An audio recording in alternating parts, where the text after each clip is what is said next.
Boa noite, pessoal. Boa noite, Galvão. Vamos falar algumas teorias da comunicação.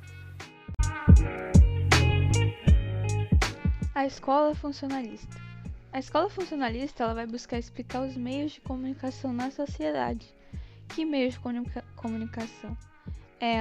Naquela época, a televisão, o rádio.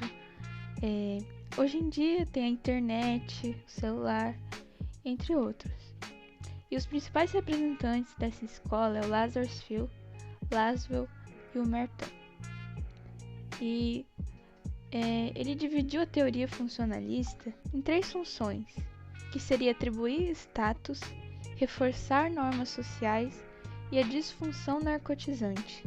E a teoria funcionalista ela vai servir basicamente para dar suporte às estruturas já existentes. Que estrutura? O governo, a escola, a igreja e entre outros. E assim, se você escuta muito rádio, podcast, vê muita televisão, fica muito no celular, na internet, você, assim como eu e como acho que praticamente o mundo inteiro, é vítima dos mass media. O mass media literalmente é meios de comunicação em massa. E os teóricos funcionalistas vão buscar a influência desse tipo de comunicação na sociedade. Eles vão criar modelos a serem seguidos, celebridades, tendências sociais. E eu vou dar aqui como exemplo a Juliette do BBB, a ganhadora do BBB. Ela saiu do Big Brother com uma influência gigante, com 24 milhões de seguidores. E se a Juliette do nada começasse a apoiar uma causa injusta, uma causa nada a ver, no perfil dela do Instagram, claro que muitas pessoas iriam discordar, mas a maioria, os fãs da Juliette, iriam concordar sem nem questionar, devido à importância dela nas mídias.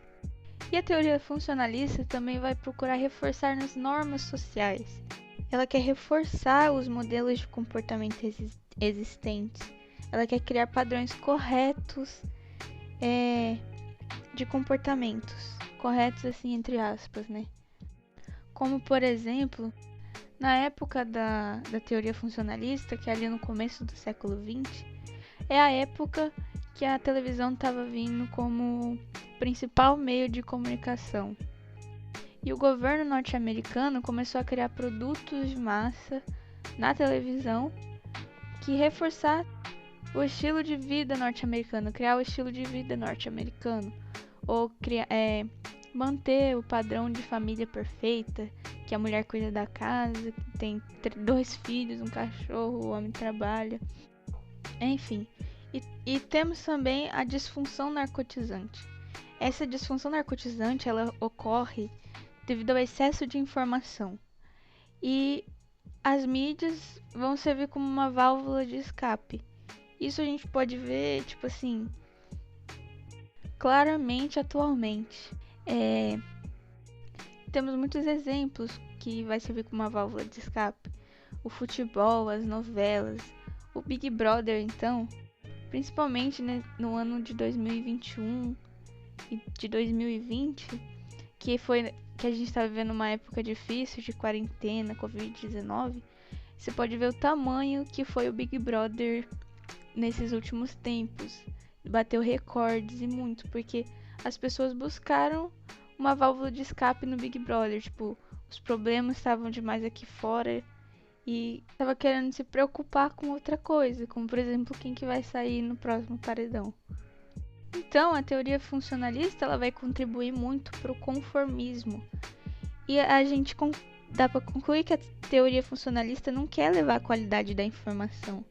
Ela quer passar o que as pessoas querem ouvir, como uma válvula de escape, que é a disfunção narcotizante. Primeiramente, boa noite.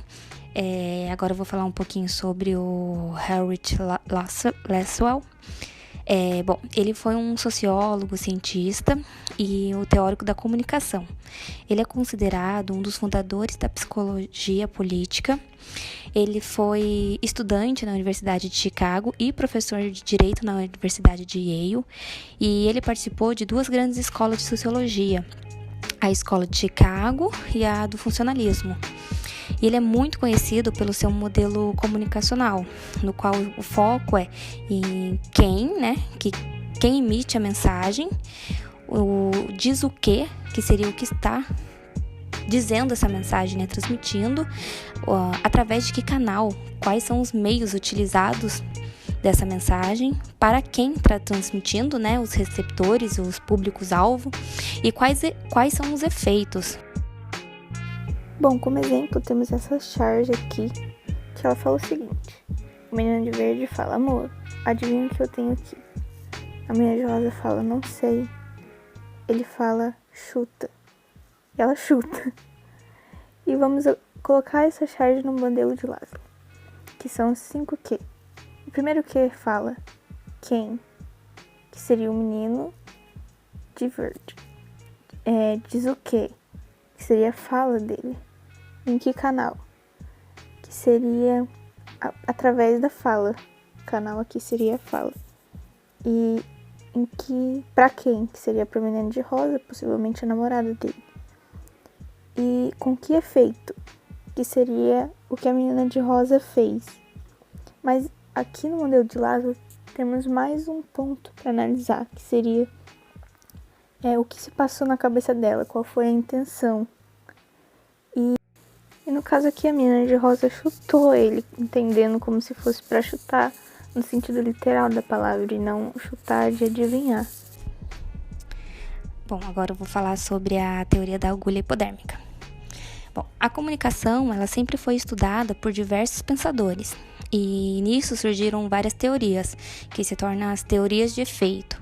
E uma delas que a gente vai falar hoje é a teoria hipodérmica.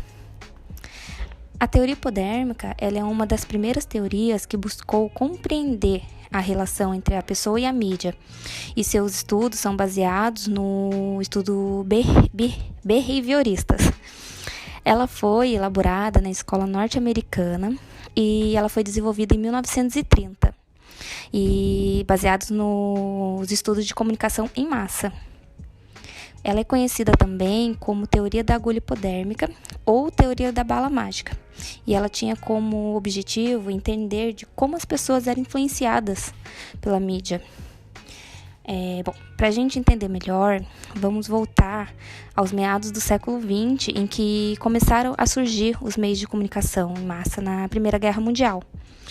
Foi possível, a partir desse século, que teve um conjunto de pessoas que começaram a surgir as grandes concentrações nas cidades e necessitava de um meio para se comunicar. Aí a gente se pergunta, como que eles faziam isso. Como, por exemplo, os governos, líderes, eles usavam os métodos de banner, cartazes, e onde continha as mensagens para a pessoa, que nem do exército, chamando os homens para poderem servir. E com o passar dos tempos, as pessoas começaram a criticar essa teoria por não analisar individualmente as questões. Então, o sociólogo Lasswell, ele modificou essa teoria dizendo que para a comunicação efetiva deveria seguir as seguintes questões: de quem, diz o que, através de que canal, com qual intenção. E para ele, essas questões interferem na reação do receptor. Olá pessoal, meu nome é Leandro. Eu vou falar um pouco para vocês sobre a teoria crítica, indústria cultural e cultura de massa. A teoria crítica surgiu na Alemanha na década de 1930, na escola de Frankfurt, que também é conhecida como Instituto de Pesquisa Social. Os seus principais criadores foram Theodor Adorno, que nasceu em setembro de 1903, foi um filósofo, sociólogo, musicólogo e compositor alemão. É considerado um dos principais pensadores do século XX. E por Mark Horkheimer, que nasceu em fevereiro de 1895, um sociólogo alemão e membro da Escola de Frankfurt. Seguindo a ideia do capitalismo industrial, a teoria crítica busca padronizar os produtos, para que eles possam ser consumidos pela maioria das pessoas. Assim, tudo que pertence à indústria cultural deve seguir um padrão de consumo imediato. O que é cultura de massa? Cultura de massa é o termo utilizado para designar a chamada indústria cultural. Esse termo foi criado pelos teóricos de Frankfurt para caracterizar a produção da cultura na sociedade moderna. Aqui vai algumas das características da cultura de massa. É a padronização, produção de bens e serviços em massa e a utilização dos meios de comunicação em massa e a valorização da sociedade de consumo. Esse é um exemplo claro de como que a sociedade é influenciada pelos meios de comunicação. Aí, por exemplo, a gente pode ver que é pela televisão, né? Tipo, pela fala da personagem, dá pra gente ver que tá citando exatamente o quanto a TV tenta influenciar a gente. Até chegando a confundir quem que a gente é. A gente acaba nem sabendo quem a gente é de verdade. Indústria cultural é um conceito desenvolvido por Adorno e Horkheimer que se refere à ideia da produção em massa, comuns nas fábricas industriais, que passou a ser adaptada à produção artística, onde surgiu uma nova ideia de fazer arte e cultura, utilizando técnicas do sistema capitalista. Dessa maneira, músicas, filmes e outras obras são desenvolvidos sob a lógica da produção em massa, com um pensamento dominante que passa a influenciar o modo como os artistas produzem e como os telespectadores consomem a cultura. Alguns exemplos aí dessa parte da indústria cultural a gente pode observar nas imagens aqui e fica bem claro que eles passaram a usar os meios de comunicação justamente para lucrarem. É basicamente isso. O objetivo da indústria cultural é o lucro e a manutenção do pensamento dominante. Reprodutibilidade técnica por Walter Benjamin. Quem foi Walter Benjamin? Ele foi um dos filósofos mais significativos da modernidade, mas ele infelizmente só foi reconhecido após a sua trágica morte durante uma tentativa de fuga do exército nazista. A arte. Walter Benjamin ele dissertou principalmente sobre a arte, especialmente no livro dele, A Obra de Arte na Época da Reprodutibilidade Técnica, onde ele defendia uma visão materialista e ele afirmava que a obra artística estava rodeada por uma aura que revelava suas singularidades. Mas com o surgimento dos produtos da cultura em massa, eles acarretavam numa reprodução muito grande da arte e essa aura foi sendo diluída à medida que as cópias foram sendo feitas.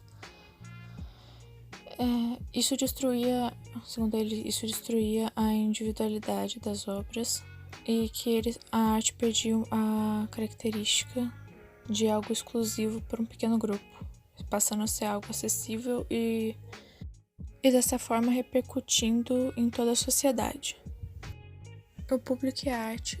Com o fenômeno da produção em massa, se estabeleceu uma nova relação entre o público e a arte em si, principalmente no meio cinematográfico, o que alterava muito a qualidade das relações do público com a arte.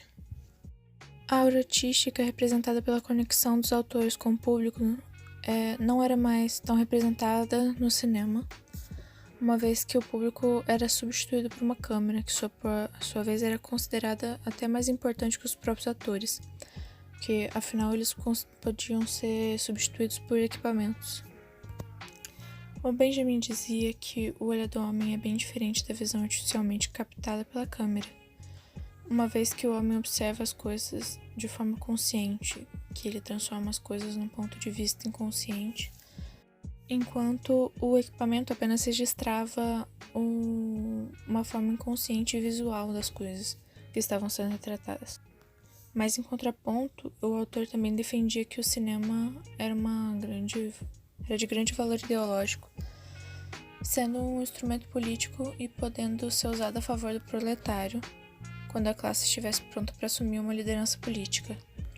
Resumidamente, o autor dizia que a produção artística, por meio de toda a tecnologia, pelas câmeras e pelos equipamentos, podia ser uma faca de dois gumes. Que, por um lado, essa representação acabava destruindo a cultura ancestral, mas, ao mesmo tempo, gerava uma maior interação com o público. Isso acabava espalhando mais as produções artísticas. Outros autores e pesquisas da Escola de Frankfurt incluem Herbert Marcuse e sua teoria da instrumentalização cultural. Para ele, a sociedade capitalista é marcada por uma forte instrumentalização das coisas. Os avanços tecnológicos e científicos, ironicamente, subjugaram cada vez mais os indivíduos, ao criarem falsas necessidades para integrar o ser humano não só ao sistema de consumo, como também forçá-lo a participar das produções. Para isso, eles usaram o discurso como instrumento. Como exemplo, nós temos as novas gerações de videogame. Com o passar dos anos, as companhias de consoles de jogos eletrônicos apresentam novos modelos, que superam drasticamente seus antecessores em desempenho. Para forçarem seus consumidores a trocá-los, as campanhas de marketing dessas empresas afirmam que os jogadores precisam experimentar as novas funções, resolução gráfica e jogos exclusivos dos aparelhos, necessidades essas que, na realidade, não são reais. Em contrapartida, o preço desses produtos é extremamente alto, obrigando os consumidores a se engajarem cada vez mais no sistema de produção de valor e ganho de capital, a fim de adquirir o poder aquisitivo para comprá-los. Teoria da ação comunicativa. Antes de falarmos da teoria da ação comunicativa, precisamos entender um pouco de esfera pública na visão de Habermas. Segundo Habermas, ela foi centralizada por muito tempo apenas na mão de pessoas com poder, principalmente homens, deixando de lado outras classes sociais e as mulheres.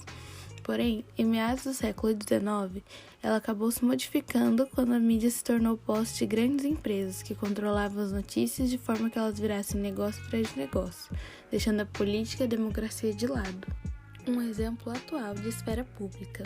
O jornalista brasileiro chamado Léo Dias anunciou a gravidez da influencer Bianca Andrade, também conhecida como Boca Rosa, antes mesmo dela completar os primeiros 3 meses. Esse primeiro trimestre é considerado de mais risco de uma gravidez e só é indicado você contar após passar esse período. Ele não respeitou o momento dela como mãe e mulher apenas para ter uma notícia exclusiva divulgada. A partir desse pensamento de esfera pública, Habermas criou a teoria da ação comunicativa, que prega o uso da mídia como meio de fazer as pessoas pensarem e refletirem, não utilizando apenas como negócio para ganhar dinheiro.